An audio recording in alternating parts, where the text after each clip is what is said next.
Senhoras e senhores, damas e cavalheiros, sejam todos muito bem-vindos a essa monitoria de Direito Civil 2. Hoje a gente vai estar falando das condições da validade dos contratos.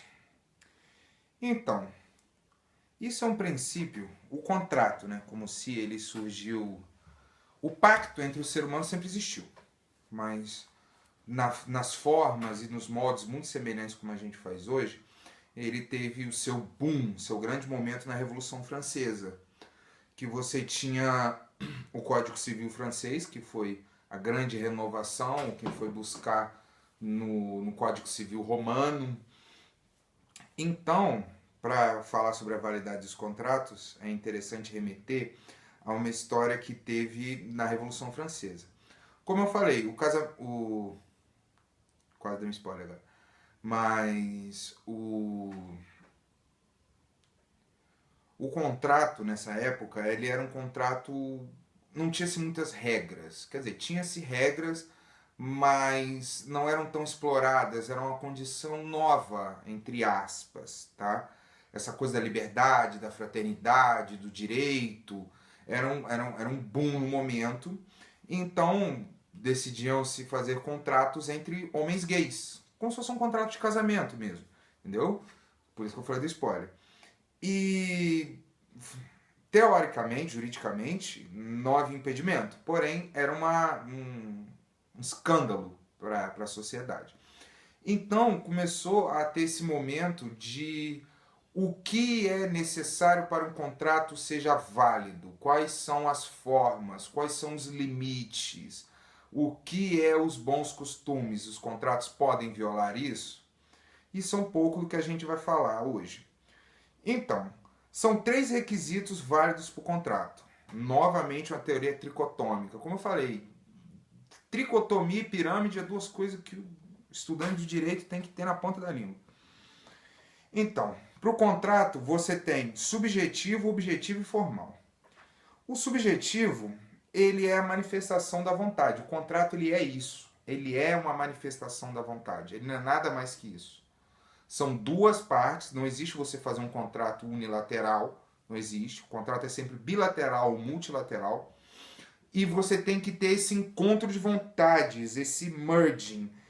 E para você ter isso na sua plenitude, você tem que ter alguns elementos também. Um deles, talvez o maior expoente, é a capacidade genérica, que é uma capacidade assim, definida até nas primeiras aulas de introdução ao direito civil, que você fala dos incapazes, daqueles que devem ter mentoria, daqueles que devem ter tutores. Então, quando você está falando dessas pessoas, elas não têm capacidade de contratar, porque elas não têm capacidade de expressar a sua vontade. Eles são incapazes. Dos incapazes. Aí você tem esse elemento do consentimento. Existem algumas pessoas que podem ou não dar consentimento. Mas o grande objetivo quando você fala disso é você estar falando de consentimento. De consentimento. O vício do consentimento, se bem que são 3 vícios do consentimento, né? Do erro, do dolo e da coação, mas eu já falei isso antes. Isso é muito importante, porque eles vão alterar exatamente esses elementos aqui. Esse elemento subjetivo, esse elemento do eu quero fazer um acordo, eu quero fazer um contrato. Porque, por exemplo, igual eu falei anteriormente, pactuar é da natureza humana. A gente não pensa isso, mas, por exemplo, quando você pede uma mulher em namoro, você está pactuando. Você está estabelecendo regras e limites e comportamentos, coisas que são ou não aceitáveis. Esse contrato, entre aspas, tá? Ele pode ser único ou pode ser nos modos vigentes, entendeu? Você pode ter, sei lá, o tipo de relacionamento que você quiser, mas deve-se entender que é um pacto, entendeu? Quando você entra no ônibus, você não precisa falar nada para pactuar às vezes. Você entra no ônibus, entrega o dinheiro pro motorista, o motorista abre a catraca para você. É um pacto, entendeu? Um pagamento, um contrato de transporte, de ponto A a ponto B. Entendeu? Como é que isso está muito intrínseco, isso é muito natural do ser humano. E essa manifestação da vontade ela pode ser tácita ou expressa. O que pode parecer difícil nessa questão da manifestação tácita por causa desse nome. Esse nome é nos jargões do direito, né? Então, tácita é uma aprovação que é não verbalizada. Por exemplo, quando o direito parte do princípio que é natural do ser humano, quando ele não concorda com algo, manifestar-se sobre. Então, por exemplo, quando tem um preço muito oneroso ou algo que muda o que foi acordado entre as partes, é natural que o ser humano se manifeste contra. Então, não havendo essa manifestação contra, haverá aprovação tácita, que é aquela aprovação não verbalizada, às vezes com silêncio, com aceno de cabeça. E a manifestação expressa, que é aquela sim, vambora, é isso aí, tá contratado, é isso aí. Agora, vamos aos requisitos objetivos. Lembrando que você está falando sobre os subjetivos, agora os objetivos. Licitude do objeto, isso é óbvio, né? Você não pode fazer um contrato sobre algo ilícito, sobre objeto ilícito. Não ser contra a lei e contra os bons costumes. Isso é uma parte bem interessante. Porque lembra que eu falei que o contrato ele pode ter várias formas? Isso vai encaixar exatamente no exemplo que eu dei anteriormente, do casamento gay. Naquele tempo, naquela época, naquele molde de sociedade, e isso atentava contra os bons costumes. Hoje, com a evolução do tempo, isso se tornou algo natural, algo que, ao meu ver, nem deveria ser debatido. É algo natural que as pessoas façam o que querem com a vida delas. O ser humano nasce livre, como grandes filósofos liberalistas agora, como John Locke fala, se o ser humano não nascesse naturalmente livre, a escravidão não seria tão estranha a nós. Então, o contrato ele nunca pode atentar contra esses bons costumes.